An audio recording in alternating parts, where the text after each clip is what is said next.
อารัตถวิริโยจะโขภิกขเวสุขังวิหรติปวิวิตโตปาปเกหิธัมเมหิอกุสเลหิธัมเมหิมหันตัญจะสัทธัตถังปริปุเรนติตินาคาลาบันนี้จะได้สังวรณนาสัตุธรรมคำสั่งสอนขององค์สมเด็จพระสินวรสัมมาสัมพุทธเจ้าเพื่อเป็นเครื่องเพิ่มพูนปุญญราศีเสริมสลองศรัทธาประดับปัญญาปรมีของท่านเจ้าภาพเจ้าศรัทธาพุทธศาสนิกชนทั้งหลายที่ได้มารวมกันเฮ็ดพิธีอันศักดิ์สิทธิ์หล่อคู่พระเจ้าหรือว่าหล่อพระพุทธรูปตามสมควรแก่เวลาณโอกาสนี้เข้ากับฟังธรรมในลำดับต่อไปบนอกมือก็ได้ออกตนญาติโยมแต่ว่าอยู่ในอาการอันสำรวมกายสำรวมวาจาสำรวมใจไว้ด้วยดีเมื่อนี้ท่านเจ้าภาพเจ้าศรัทธารักซึ่งมียาเม็ดตู้ไข่พร้อมด้วยลูกพร้อมด้วยหลานและออกตนญาติโยมทั้งหลายพระสงฆ์องค์ข้าเจ้าโดยเฉพาะเจ้าภาพได้เฮ็ดพิธีหล่อพระเจ้ารัตนปารมีศรีสวรรค์น้ำเกียกบ้านน้ำเกียกของเขานี้ขึ้นมาเพื่อจะได้ไหว้เป็นทีสักการะบูชาไหว้ให้เป็นการสืบทอดพระพุทธศาสนาให้ดำรงตลอดไป5,000 พระวรรษา5,000 ปีด้วยบุญด้วยกุศลด้วยจิตเหลื่อมใสศรัทธาการบำเพ็ญบารมีของพวกเขาในมื้อนี้ยังคงกับวันวิสาขบูชาเดือน6เพ็ญพระจันทร์เต็มดวงอันเป็นวันที่สำคัญและศักดิ์สิทธิ์ของพุทธศาสนาของเฮาชาวพุทธด้วยบุญญาบารมีอากาศอันร้อนอบอ้าวอากาศเมืองลาวเดือน4เดือน5อากาศร้อนอบอ้าวแต่ว่าบุญบารมีพวกเฮากับฝนตกเฮ็ดให้ปักกุมสูงเย็นจนว่าเปียกไม่ออกแต่ว่ามันก็เย็นนั่นบุญญาบารมีของพวกเฮาทั้งหลายในโอกาสอันเป็นบุญเป็นกุศลนี้จะได้เฉลิมฉลอง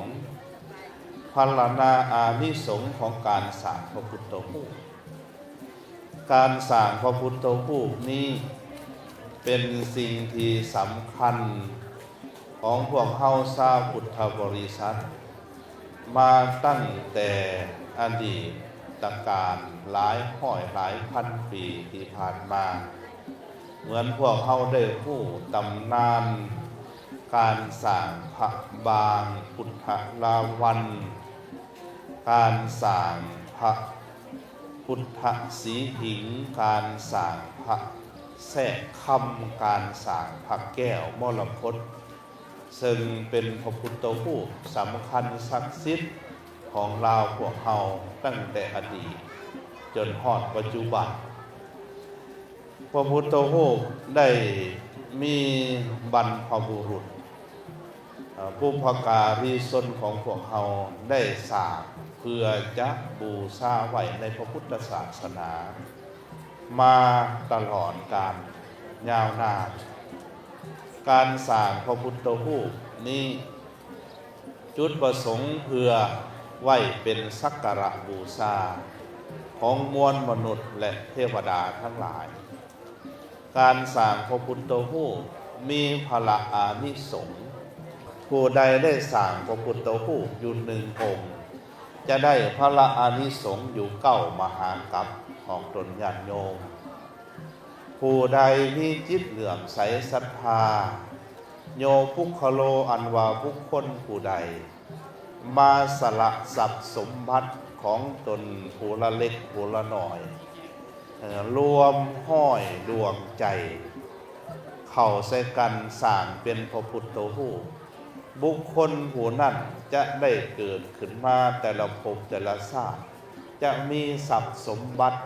อย่างหลวงหลายเป็นคนบ่ยากจนในวัฏสงสารบุคคลผู้ใดได้นำเอาไม้แกนจันทร์ไม้จันทร์มาสร้างเป็นพระพุทธรูปบุคคลผู้นั้นจะได้เกิดเป็นเทวดามีฤทธิ์มีอานุภาพหลายแต่บุคคลผู้ใดได้เอาศิลาเอาก้อนหินเอาแทงหินมาสร้างเป็นพระพุทธรูปหรือว่าเอาดอกไม้ที่ญาติโยมทั้งหลายนำไปบูชาล่ะมันแห้งแล้วเก็บเอาดอกไม้นั่นไปเต้าไปรวมกันสร้างขึ้นมาเป็นองค์พระพุทธรูปบุคคลผู้นั้นจะได้เกิดเป็นท้าวสักกะเทวราชในสวรรค์เป็นใหญ่แก่หมู่เทวดาทั้งหลายผู้ใดได้สละทรัพย์สมบัติเงินคำของตนเองได้เอาเงินล้วนๆมารอเป็นพระพุทธรูปบุคคลผู้นั้นจะได้เป็นพระเจ้าจักรพรรดิราชครอบครองโลกมีทวีปทั้งสี่เป็นขอบเขตทวีปน้อยใหญ่ 2,000 เป็นบริวารอันนี้ผู้ใดมาสละทรัพย์สมบัติเอาทองเหลืองหรือว่าเอาดีบุกมาสร้างเป็นพระพุทธรูปบุคคลผู้นั้นจะได้เป็นพระราชาปกครองในประเทศในสากลนครในประเทศโดยทั่วไปผู้ประกอบด้วยจตุรังคเสนาอันนี้เพิ่นไล่ไปผู้ใดได้มาสร้างพระพุทธรูปด้วยผ้าคือไปเฮ็ดพระพุทธรูปใส่ผ้าหรือว่าไปซับลงใส่ในแผ่นเงินหรือว่าไปปักเฮ็ดเป็นพระพุทธรูปใส่แผ่นผ้าบุคคลคนนั้นจะได้เป็นท้าวมหาพรหมเป็นว่าจังซั่นได้อันนี้การสร้างพระพุทธรูปเพราะฉะนั้นอานิสงส์นี่มีหลายและบัดนี้ในพระพุทธศาสนานี้พระพุทธรูปสำคัญอย่างใดออกตนญาติโยมสำคัญด้วยว่าเป็นเจดีย์อีกอันหนึ่งเบิ่งเด้อเจดีย์ในพระพุทธศาสนานี่มีอยู่ดังนี้1ธาตุเจดีย์เรียกว่าธาตุเจติยังธาตุเจดีย์นี่ได้แก่หยังได้แก่พระเจดีย์ที่สร้างขึ้นมาเพื่อประดิษฐานพระบรมสารีริกธาตุของพระสัมมาสัมพุทธเจ้าหรือเจดีย์ที่สร้างขึ้นมาเพื่อประดิษฐานพระธาตุของพระปัจเจกโพหรือพระอรหันตสาวกอันนี้จัดเป็นธาตุเจดีย์เด้อต่อมาบัดนี้อันที่สองแมนปริโภคเจดีย์เจดีย์ตัวนี้สร้างขึ้นมาเพื่อประดิษฐานเครื่องไส้สอยของพระสัมมาสัมพุทธเจ้าของพระปัจเจกโพของพระอรหันต์ในที่นี้เพิ่นเจ้าจงหมายสำหรับพระพุทธเจ้าได้แก่อันใดได้แก่ผ้าไตรจีวรได้แก่บาตร ได้แก่เครื่องไส้สอยที่พระสัมมาสัมพุทธเจ้าทรงไส้สอยบริโภคและมาสร้างเป็นเจดีย์ประดิษฐานสิ่งเหล่านี้ไว้นี่เป็นปริโภคเจดีย์แม้แต่ต้นพระศรีมหาโพธิ์ก็ดีพระคันธกุฏีก็ดีบอนพระพุทธเจ้าทรงตัดโสหูบอนพระพุทธเจ้าทรงประทับอยู่นั่นก็เป็นจัดเป็นปริโภคเจดีย์จำเน้อฟังแล้วลืมจ่อยบัดแล้วไปหาถามขึ้นแล้วบ่ได้อันที่สามบัดนี้แม่นธรรมเจดีย์เจดีย์คือพระธรรมได้แก่อันใดได้แก่พระธรรม84,000พระธรรมขันธ์ที่พระพุทธเจ้าทรงสอนทรงแสดงไว้ให้มนุษย์เทวดาทั้งหลายได้นำประพฤติปฏิบัติให้ถึงมรรคผลพระนิพพานมีอยู่84,000พระธรรมขันธ์มาถึงปัจจุบันนี่เพิ่นจารึกลงใส่ใบลานและจารึกลงเป็นคัมภีร์เอิ้นว่าพระไตรปิฎกออกตนญาติโยมพระไตรปิฎกมาเป็นพระไตรปิฎกในสมัยปัจจุบันคนโบราณนี่เพิ่นสร้างธรรมเจดีย์แบบใดสร้างหอไตรหลังจากนั้นเพิ่นจะสร้างคัมภีร์ใบลานนะให้พระสงฆ์นี่ละจารึกลงไปใส่ใบลานแล้วก็เอาผ่าลายคำดอกคำมาห่อเก็บเขาไว้ใส่หีบคำยกขึ้นไปประดิษฐานไว้อยู่ในหอไตรนั่นแหละหอพระไตรปิฎกนั่นแหละอันนั้นเอิ้นว่าธรรมเจดีย์เด้ออันที่สี่บัดนี้แมนอุเทสิกะเจดีย์เจดีย์ที่กระทำเพื่ออุทิศบูชาแด่พระรัตนตรัยบูชาแด่พระพุทธเจ้าเพราะฉะนั้นเฮาสร้างพระพุทธรูปขึ้นมานี้เพื่อจะเป็นสัญลักษณ์เป็นเครื่องหมายเป็นอนุสรณ์ให้พวกเฮาน้อมจิตเข้าสู่พระรัตนตรัยน้อมจิตเข้าสู่พระพุทธเจ้าพระธรรมเจ้าพระสังฆเจ้าอันนี้จัดเป็นอุเทสิกะเจดีย์เพราะฉะนั้นการสร้างพระพุทธรูปก็เป็นการสร้างพระเจดีย์บูชาไว้ในพระพุทธศาสนามีพละอานิสงส์หลายสร้างเจดีย์เป็นพานจนนับประมาณบ่ได้การได้สร้างเจดีย์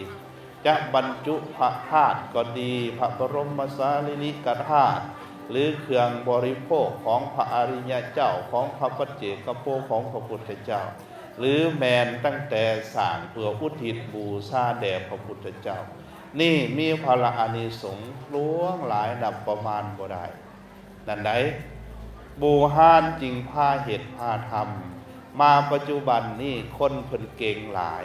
มีบางกลุ่มมีบางพวกชาวพุทธบางพวกชาวพุทธบางกลุ่มจะเป็นพระสงฆ์ก็ดีเป็นฆราวาสก็ดี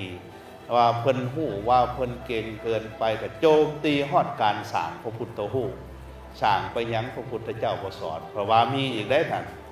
เอาไปมาโจมตีฮอดการสร้างวัดสร้างว่าสร้างไปยังใหญ่โตโออาเปลืองเงินเปลืองคำเพราะว่าโจมตีก็มีขั้นผู้ใดไปโจมตีจังสั่นให้พวกเข้าหลีกหนีซื่อว่าเป็นคนพาลคนพาลทำการตัวเองว่าเป็นเหมือนตัวเองเป็นผู้ฮู้แต่ว่าบ่ได้พิจารณาละเอียดไตรตรองอย่างลึกซึ้งพระพุทธรูปนี้เฮาสร้างขึ้นมาเพื่อบูชาเป็นอุทิศเป็นกัลลปนาบูชาแด่พระพุทธเจ้าพร้อมด้วยเป็นสัญลักษณ์ให้ระลึกถึงพระพุทธเจ้าการที่ว่าคนโดยทั่วไปอยู่ซื่อๆแล้วมันจะระลึกถึงพระพุทธเจ้าเลยนี่มันเฮ็ดยากมันบ่ออกตนญาณโยมเฮ็ดยากคนที่จะมีปัญญาขนาดนั้นอยู่ซื่อๆสิระลึกได้ถึงพระพุทธเจ้าเลยนั่นแม่นผู้ที่มีปัญญาฮู้แจ้งเข้าใจธรรมละเอียดลึกซึ้งแล้วได้ศึกษาธรรมละเอียดลึกซึ้งและได้อบรมจิตใจมาดีแล้วจึงเฮ็ดจังซั่นได้แต่คนทั่วไปแม่ใหญ่สีพ่อใหญ่สาแม่นบอกค คนโดยทั่วไปอยู่น้ำบ้านน้ำเพื่อนนี่การที่จะได้เข้าใจทำละเอียดลึกซึ้งแบบนั้นมันบ่มีฮอด1%เพราะฉะนั้นถ้าคนโดยทั่วไปแม่นบอกไปเห็นพระพุทธรูปพอแต่เหลียวเห็นเท่านั้นเกิดหยังไม่ออกเกิดความเหลื่อมใสศรัทธาตามมาแล้วได้น่ะทีนี้ต่อไปเป็นหยังบัดนี้ต่อไปจะเฮ็ดให้เกิดหิริความละอายต่อความชั่วโอตตัปปะความญาติกลัวต่อบาปไปเห็นพระพุทธรูปเห็นพระพุทธเจ้าเห็นพระพุทธรูปเพิ่นประดิษฐานอยู่บนใดก็ตามพอได้เห็นแล้วก็เกิดความเหลื่อมใสศรัทธาจะกระทำบาปกระทำกรรมอยู่ในบริเวณนั้นบ่ได้เป็นเด็ดขาดเป็นบ่ล่ะนั่นความเหลื่อมใสศรัทธา1ศรัทธาหิริโอตตัปปะจาคะปัญญามันจะเกิดตามมาล้วนแต่เป็นกุศลธรรมนั่นเพราะฉะนั้นเห็นพระพุทธรูปนี่ก็เฮ็ดให้เกิดพุทธานุสติได้เฮามาเห็นพระพุทธรูปมีพระพักตร์งามสงบความรู้สึกปลอดภัยก็มีความย่านความกลัวก็หายไปเอาล่องไปในป่าใหญ่ๆไปในดงใหญ่ๆแม่นบอกป่าเข็ดป่าศักดิ์สิทธิ์นี่นะล่องไปบางกว่าในย่านผีย่านอีสังสารพัดไปเห็นพระพุทธรูปอุ่นใจว่าขึ้นมาแม่นบ่ล่ะไปเห็นพระพุทธรูปบ่กล้าเฮ็ดบาปบางคนนี่เวลาสิไปหายิงสัตว์ป่าหาลาเนื้อไปเห็นองค์พระพุทธรูปอยู่เกิดความเหลื่อมใสศรัทธาบ่กล้าทำบาปบ่กล้าฆ่าสัตว์นั่นมันเฮ็ดให้ระลึกถึงธรรมเฮ็ดให้ระลึกถึงพระพุทธเจ้าไดคนโบราณเพิ่นจึงพาเฮ็ดจึงพาทำจึงพาเฮ็ดให้พวกเฮาได้พากันสร้างคุณค่าทางจิตใจมันสูงกว่าทรัพย์สมบัติภายนอกบางคนอาจจะว่าเฮ็ดไปหยังเปลืองเงินซื่อๆนั่นเสียเงินบักหลายอันทรัพย์สมบัติภายนอกคือเงินคือคำนั่นเมื่อมาเทียบกับอริยทรัพย์อันประเสริฐภายในคือคุณธรรมทั้งหลายในจิตในใจตั้งแต่ศรัทธาศีลหิริโอตตัปปะจาคะปัญญาสุบนิเทียบใส่กันบ่ได้เลยคุณค่าความเหลื่อมใสศรัทธาความอิ่มใจสุขใจปีติในภายในพวกเฮาซื้อบ่ได้ด้วยทรัพย์สมบัติด้วยเงินด้วยคำเพราะฉะนั้นเฮาสละทรัพย์สมบัติภายนอกไปทรัพย์สมบัติคือเงินคือคำภายนอกเฮาสละไปแต่เฮาได้อันใดกลับมาได้อริยทรัพย์ภายในกลับขึ้นมาสู่จิตสู่ใจเอากลับขึ้นมาอีกพระพุทธรูปเป็นสัญลักษณ์เป็นเครื่องหมายเป็นอนุสรณ์ให้ระลึกถึงองค์พระสัมมาสัมพุทธเจ้านี่เป็นพุทธานุสติพุทธานุสติเป็นกรรมฐานพุทธานุสติแปลว่าหยังแปลว่าการระลึกถึงพระพุทธเจ้าในอังคุตตรนิกายพระไตรปิฎกเล่มที่20แต่ว่าตัวนี้อยู่ในข้อ139สำหรับภาษาบาลีพระพุทธเจ้าพระองค์ทรงตรัสว่าเอกธัมโมภิกขเว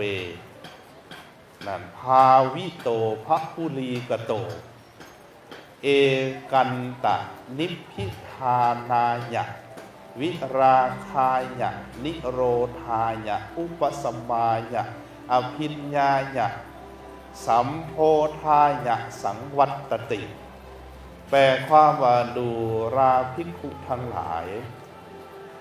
ธรรมอันเป็นเอกธรรมอันเป็นเอกธรรมอันเป็นหนึ่งที่บุคคลจะเริญให้หลายกระทำให้หลายแล้วยอมเป็นไปยอมเฮ็ดให้เกิดความเบื่อหน่ายในสังขารทั้งหลายยอมเฮ็ดให้ถอนราคะเฮ็ดให้ดับกิเลสนั่นนิโรธายะเฮ็ดให้ดับกิเลสได้อุปสัมมายะเฮ็ดให้สงบใจได้อภิญญายะเฮ็ดให้ผู้ยิ่งสัมโพธายะเฮ็ดให้ตัดสหู นิพพานาญะเฮ็ดให้ถึงพระนิพพาน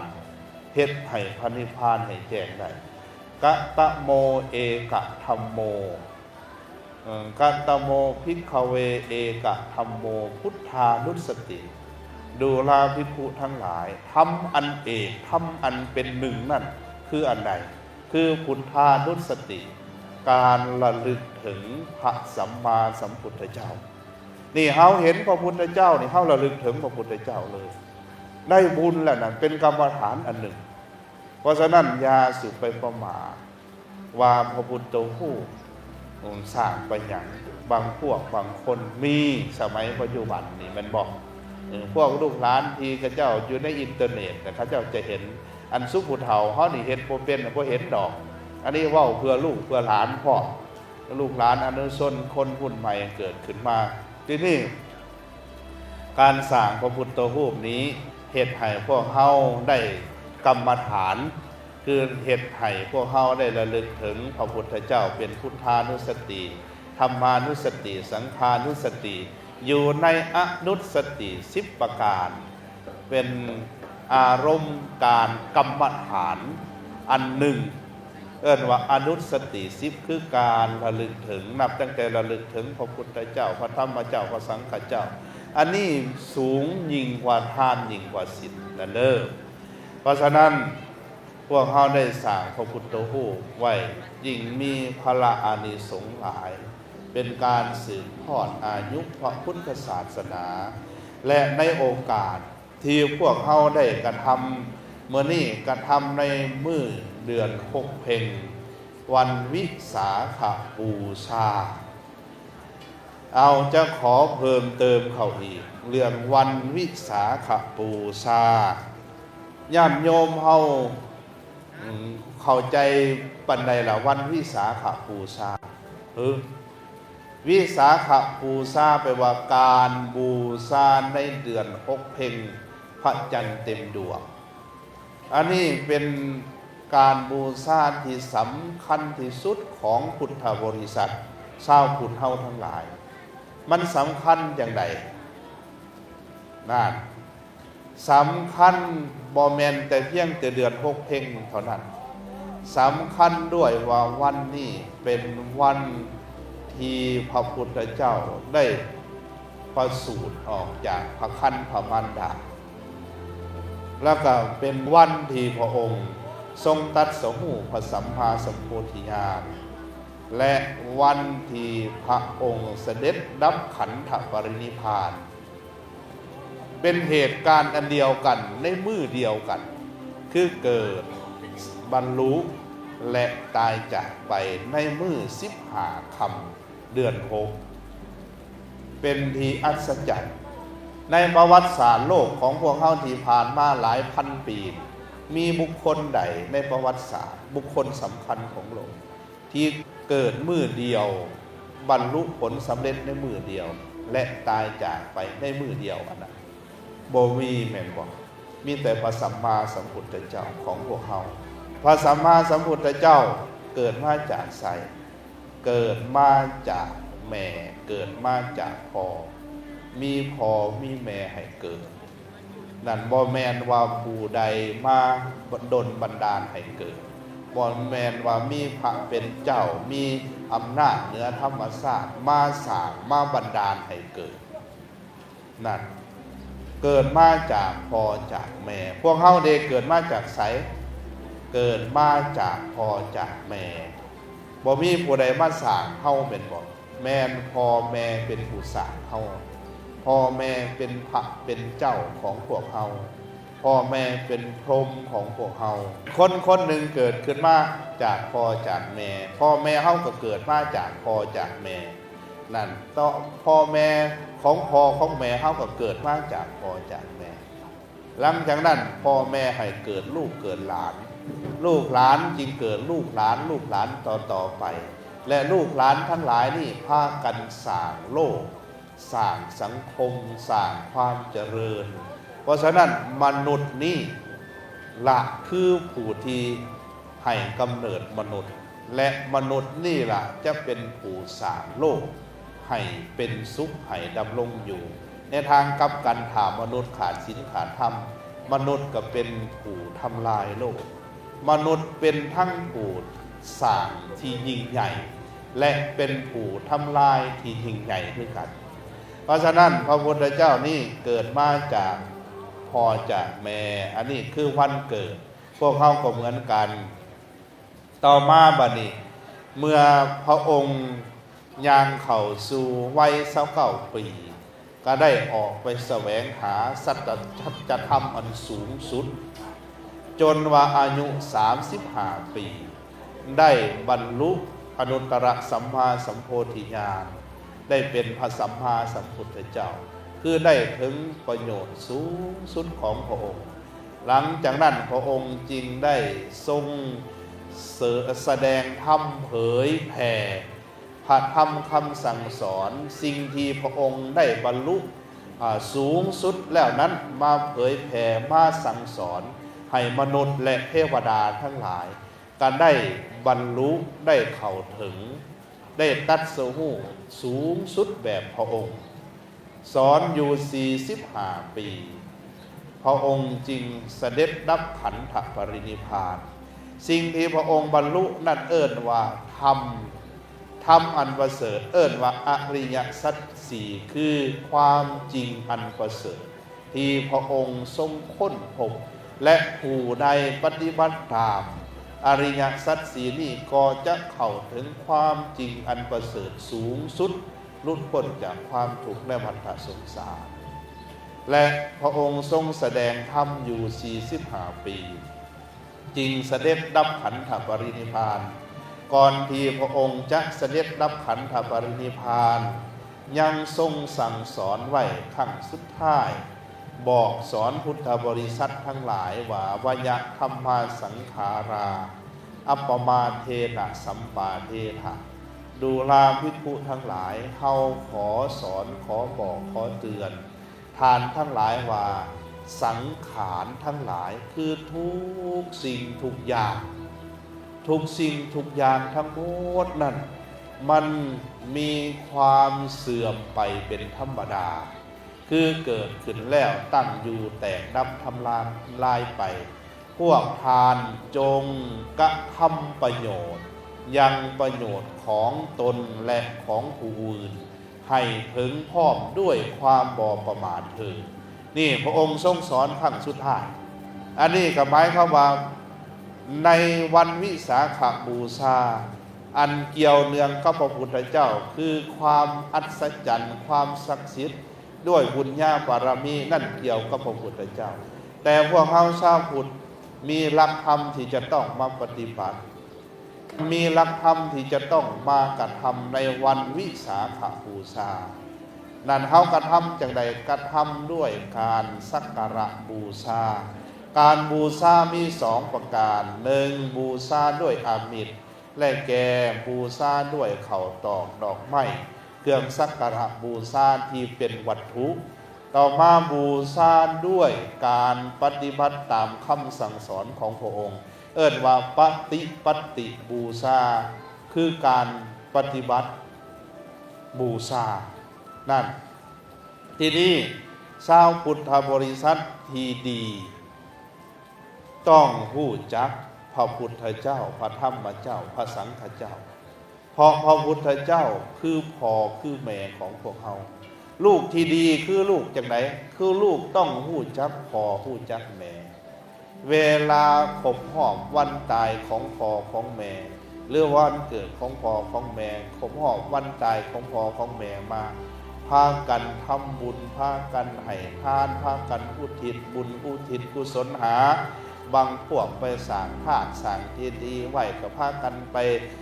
สักการะบูชาหรือวันพระวันศีลก็ไปใส่บาตรหยาดน้ำไปหยาดน้ำหาอุทิศหานั่นคือลูกที่ดีได้นั่นคันลูกคนใดพ่อแม่ตายไปแล้วก็แล้วไปบ่สนบ่วนบ่ไหวทรัพย์สมบัติก็ขายไปแล้วหน้าก็ขายแล้วมีเท่าใดทงก็ได้นั่นลูกที่ดีอยู่บ่นะบ่ดีได้นั่นลูกที่ดีต้องระลึกถึงคุณของพ่อของแม่พ่อแม่ตายไปแล้วยังเหลืออย่างออกตนญาติโยมเหลือกระดูกถ่าสร้างธาตุไว้หรือไปฝังไว้ในดินก็อยู่ในดินนะ นั่นพ่อแม่ตายไปแล้วเหลือกระดูกเหลือห่องห้อยตีนห้อยมือเหลืออย่างอีกต่อมาเหลือคำสั่งคำสอนคำเว้าคำปากคำจาเหลือตัวใดอีกบัดนี้เหลือทรัพย์สมบัติมรดกไห่หน้าหัวสวนเพื่อนซานบ้านซองที่เพิ่นหาไว้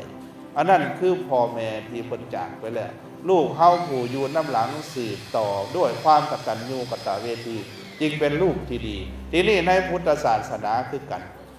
พระพุทธเจ้าของพวกเฮาปรินิพพานไปแล้ว 2,500 กว่าปีเกือบ600 ปีเพิ่นจากไปแล้วยังเหลืออย่างพระพุทธเจ้าเหลือพระบรมสารีริกธาตุเหลือ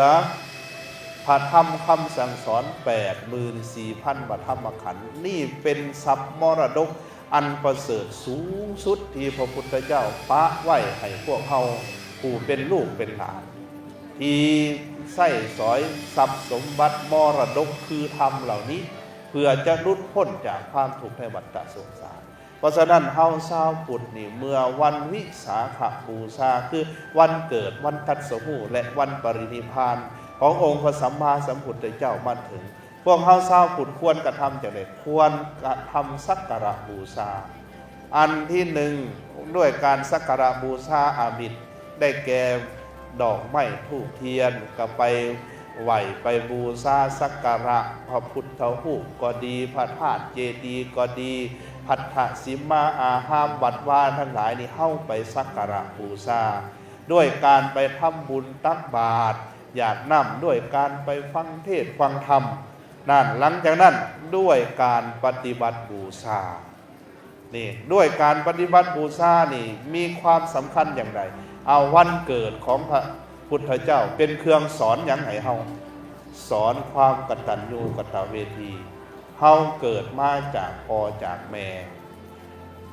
ทางกายนี่เกิดมาจากไสเกิดมาจากพ่อจากแม่พ่อแม่ให้เฮามาจึงมีทางกายนี้ทีนี้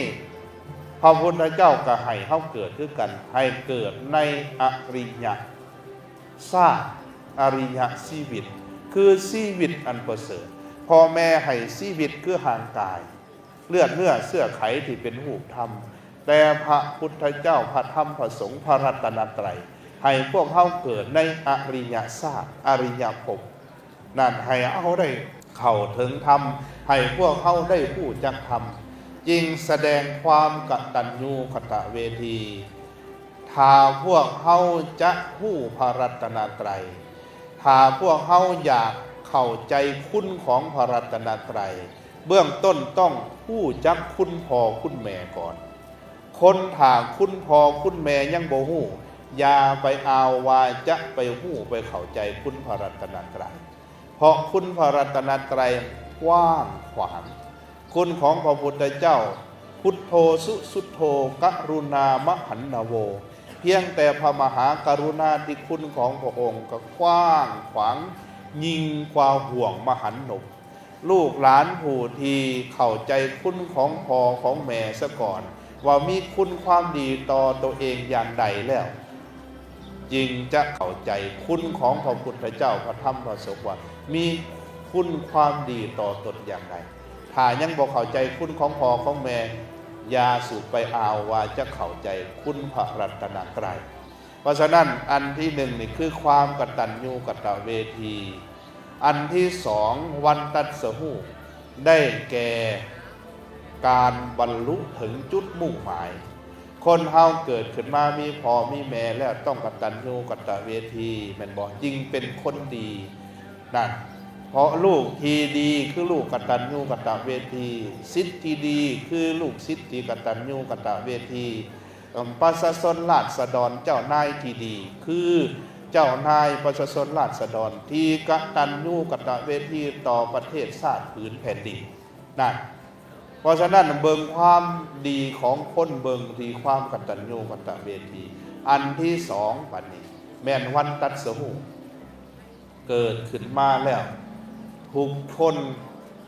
ต้องไปสู่จุดมุ่งหมายของตนเองให้มันถึงทางคนใดบ่ไปสู่จุดมุ่งหมายของตัวเองให้ถึงแล้วแม่นบ่ได้เลย เกิดขึ้นมาเป็นชีวิตที่สูญเปล่า